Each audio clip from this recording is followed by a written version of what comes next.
মাশরুফা, hello. জি sir, শুনতে পারতেছি। মানে ইলেকট্রিসিটি আসছে তো ওই জন্য আমি আবার কম্পিউটারে ঢুকলাম জি আর কি। স্যার। জি স্যার, আসছে। এই জন্য ওই কম্পিউটারে আবার আসছি, মোবাইল অফ করে দিয়েছি আর কি।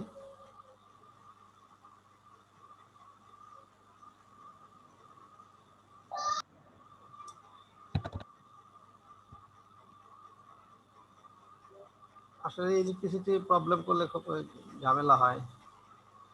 দেখো আমি তোমাদের এখানে উদ্দীপকটা আবার দেখাচ্ছি। যেটা বলছিলাম, ঢাকার আইমান ব্রাদার্স চট্টগ্রাম থেকে 300 পানির পাম্প প্রতিটি 4,000 টাকা ধরে ক্রয় করেন। এই পাম্পগুলো ঢাকায় আনার জন্য গাড়ি ভাড়া দেন 25,000 টাকা। তোমাদের মনে এখানে কি 25,000 বলছিলাম না 20,000 বলেছিলাম?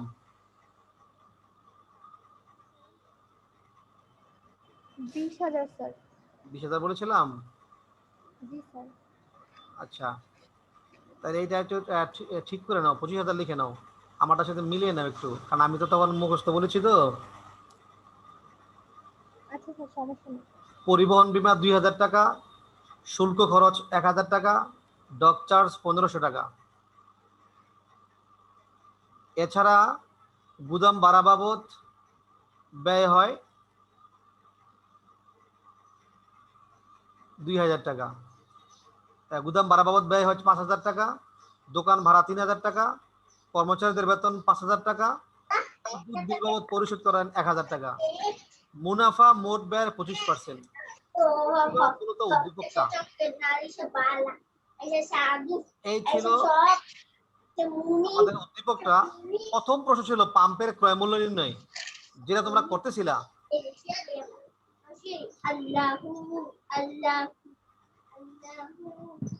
তো ক্রয় মূল্য নির্ণয় করার জন্য তোমাকে কাজটা করো, এরকম তোমরা যেটা বলছিলাম 3 কলামের ঘর আঁকবা। ঘরটা আঁকবা 3 কলামের।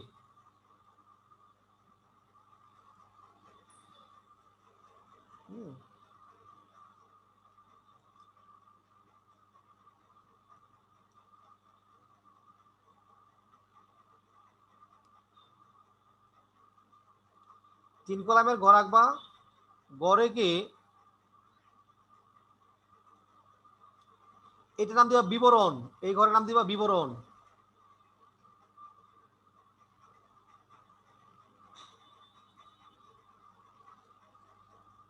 আর এই ঘরের নাম দিবা টাকা।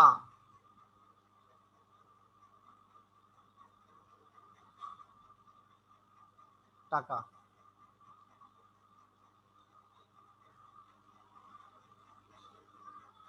তোমরা প্রথমে কি লিখছিলা, যে বিক্রেতাকে মূল্য পরিশোধ, তাই লিখছিলা না?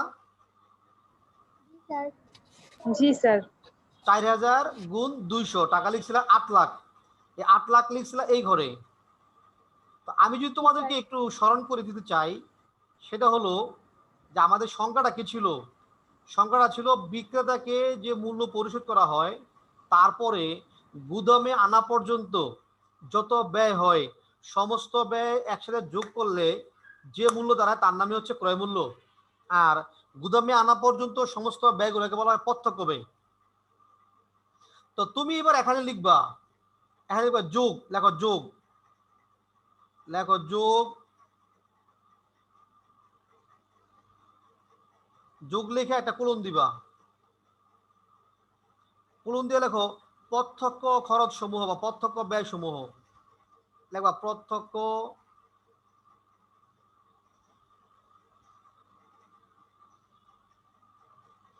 প্রত্যক্ষ খরচ অথবা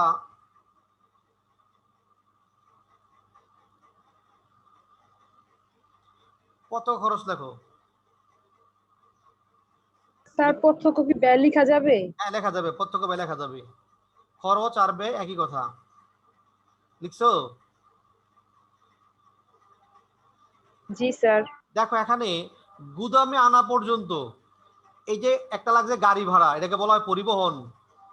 পরিবহনের বীমা, শুল্ক খরচ আর ডক চার্জ, এই চারটে হচ্ছে প্রত্যক্ষ ব্যয়।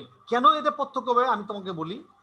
যে ব্যয়গুলো সরাসরি যে ব্যয়গুলো সরাসরি ওই পণ্যের জন্য নির্ধারণ করা যায়, মানে যে পণ্যের জন্য ব্যয়গুলো করা হয়েছে শুধু ওই পণ্যের জন্য এই ব্যয়গুলো তার উপরে নির্ণয় করা সম্ভব, এরকম ব্যয় হচ্ছে প্রত্যক্ষ ব্যয়।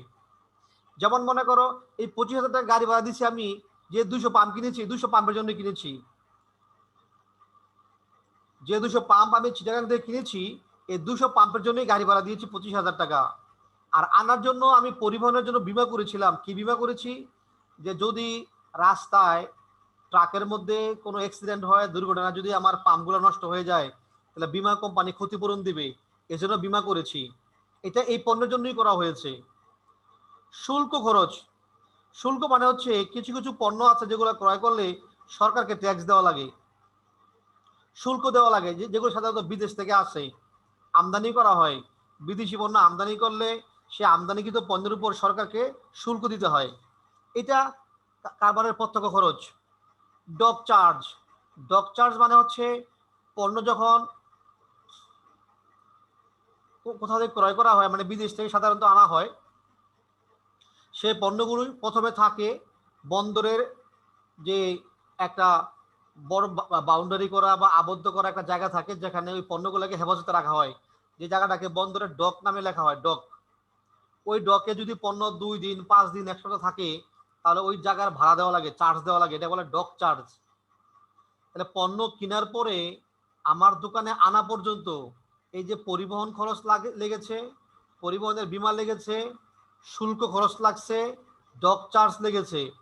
এরপরে গুদামে আসার পরে গুদামের ভাড়া দিয়েছি। গুদামে যদি তুমি কোনো কারো কাছে গুদাম ভাড়া নেও, দেখা তুমি গুদাম ভাড়া নিলা, তোমার পণ্য রাখলেও গুদাম ভাড়া দিতে হবে, পণ্য না রাখলেও গুদাম ভাড়া দিতে হবে, নাকি বলো? মেয়েরা আমার কথা শুনতে পাচ্ছ? জি স্যার। তুমি স্যার যদি একটা কোশ্চেন ছিল। বলো। স্যার আপনি যে উদ্দীপকটা দিয়েছেন আর হচ্ছে যে স্ক্রিনে যে উদ্দীপকটা রয়েছে স্যার, এটার সাথে তো আমাদের মানে টাকার সংখ্যাগুলো মিলে না। টাকার একটু গরমিল আছে, এটা বলছিলাম একটু আগে যে এটা তোমরা অ্যামাউন্টটা আমি তো তখন মুখে বলেছিলাম, তো এটা না দেখে অ্যামাউন্টটা চেঞ্জ হয়েছে, তোমরা ঠিক করে নিও অ্যামাউন্টটা। তো আগে যে কথাটা বলতেছি এটা একটু খেয়াল করো। মনে করো রাফিসাত, তুমি একটা ঘর ভাড়া নিছো গুদামের জন্য, মাল রাখার জন্য। এখন তুমি যদি কোনো কারণে 1 মাস মাল না কিনো, গুদামে মাল না রাখো, তাহলে গুদাম ভাড়াকে দিতে হবে না হবে না?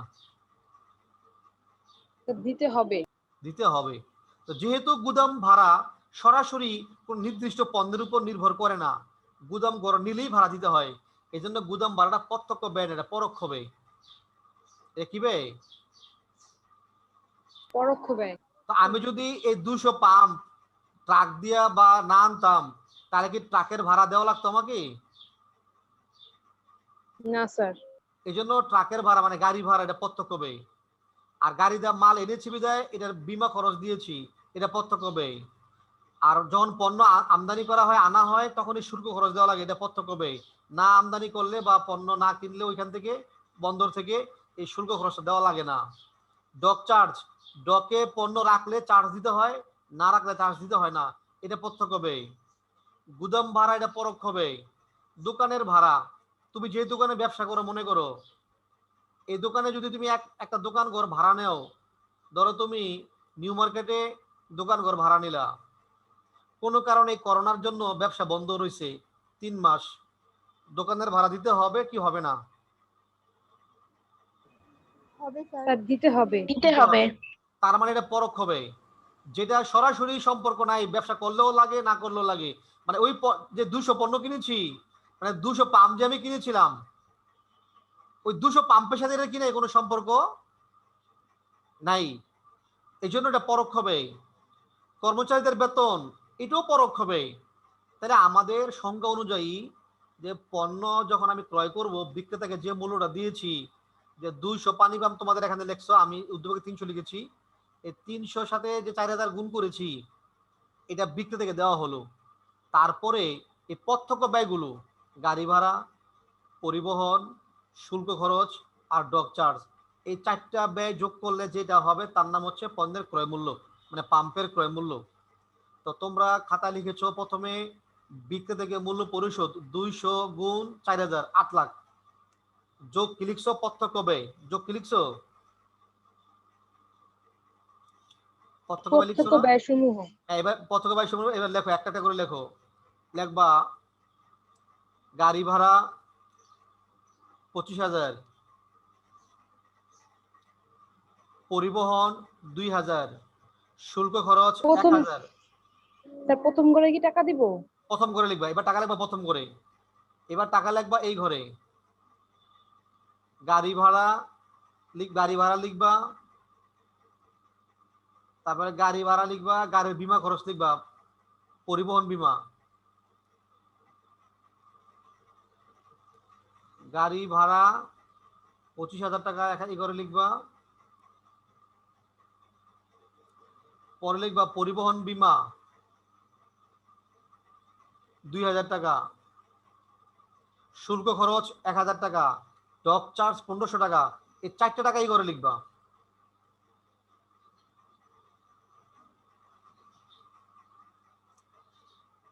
লিখেছো?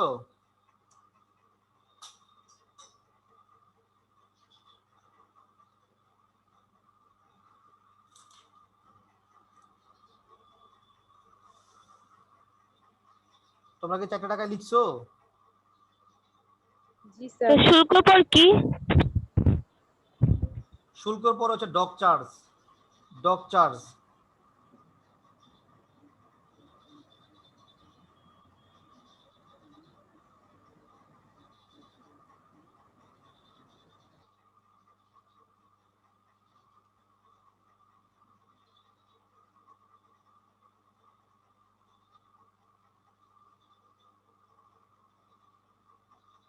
লেখা হলে আমাকে বলো, লেখা হলে তো আওয়াজ দিও। হ্যাঁ,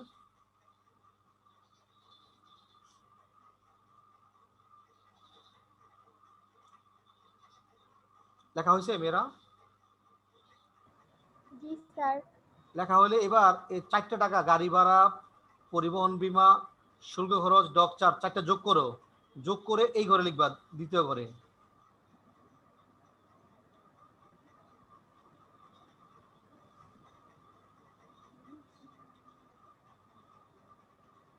কত হয়েছে স্যার বলো তো? যোগ করেছি। যোগ করে কত হয়েছে বলো তো? স্যার 29,500। 29,500। 8 লাখের সাথে যোগ করো, 8 লাখের সাথে যোগ করো। স্যার করেছি। কত হচ্ছে? 8 লাখ। 29,500। তোমাদের ক নম্বরের প্রশ্ন কি ছিল বলো তো দেখি? প্রতিটি পাম্পের ক্রয় মূল্য নির্ণয় ক্রয় মূল্য নির্ণয় করো। এই যে ক্রয় মূল্য বের হয়েছে, এটা কি একটা বের হয়েছে নাকি 200 বের হয়েছে? স্যার 200টা বের স্যার 200টা বের হয়েছে। 200টা বের হয়েছে। এবার নিচে লেখো প্রতিটি পাম্পের ক্রয় মূল্য, এই ঘরের বাইরে গিয়ে এই ঘরের নিচে লেখো প্রতিটি পাম্পের ক্রয় মূল্য। এই 8,29,500-কে 200 দিয়ে ভাগ দিবা। 8,29,500-কে তুমি 200 দিয়ে ভাগ করবা। ভাগ 200, দেখো কত বের হয়।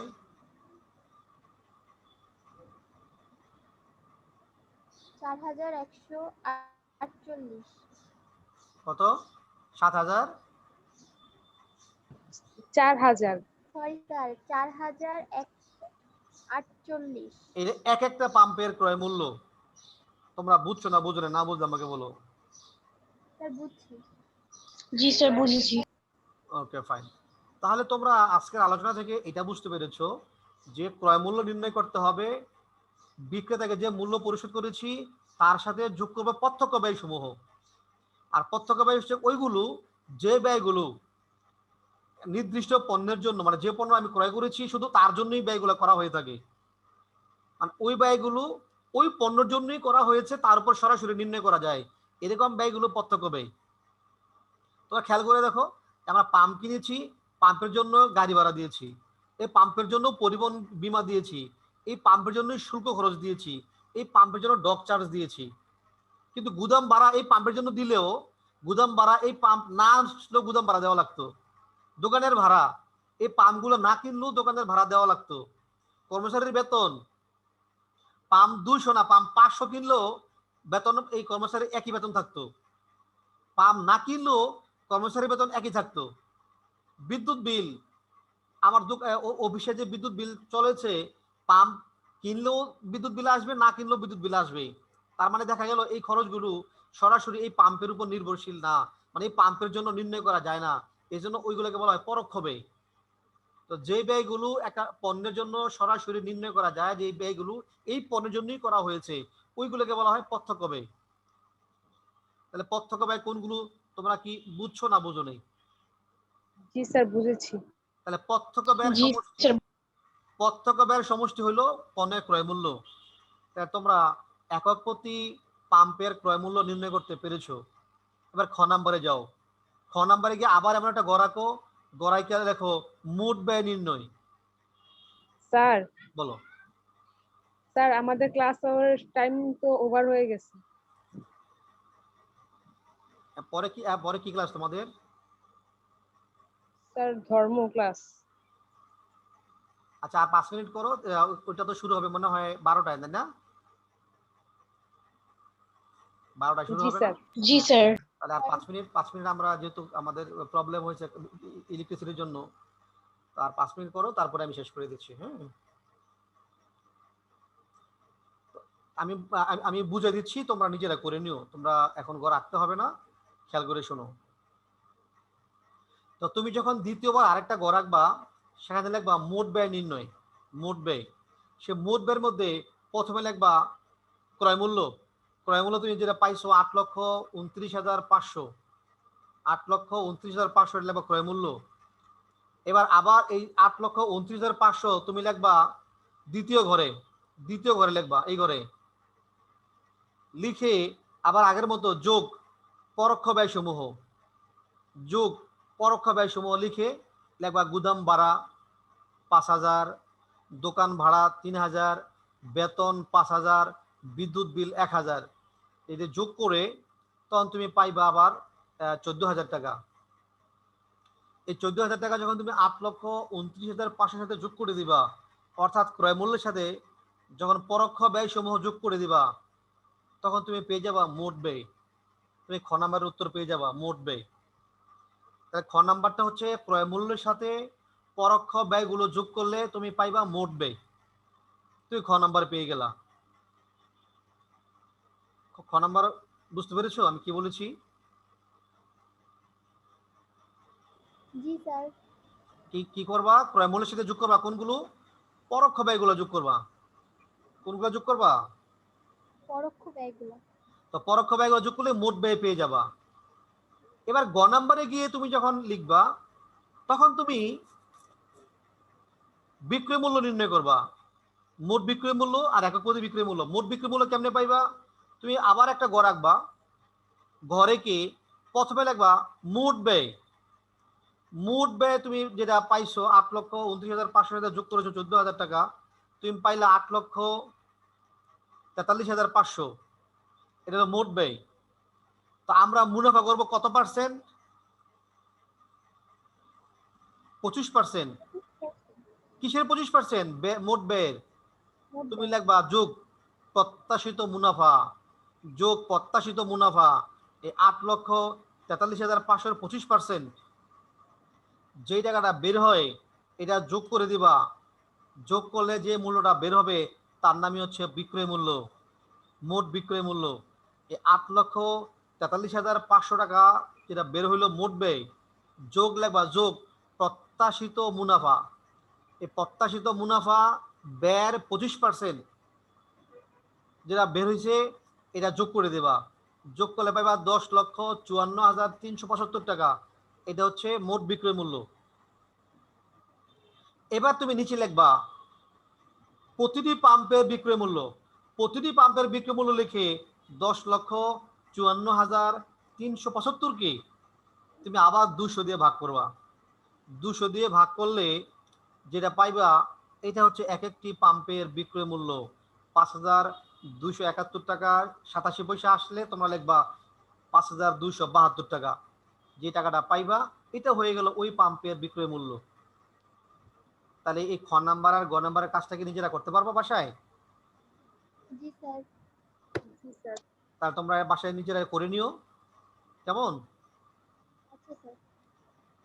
তোমাদের কার কোনো প্রশ্ন আছে? No sir. No sir. যদি প্রশ্ন থাকে তাহলে আমরা আজকে এখানে শেষ করছি। তোমরা সবাই ভালো থেকো, তোমাদের সকলকে অসংখ্য ধন্যবাদ। স্যার আসসালামু আলাইকুম। আসসালামু আলাইকুম স্যার। ওয়ালাইকুম সালাম ওয়া রাহমাতুল্লাহ।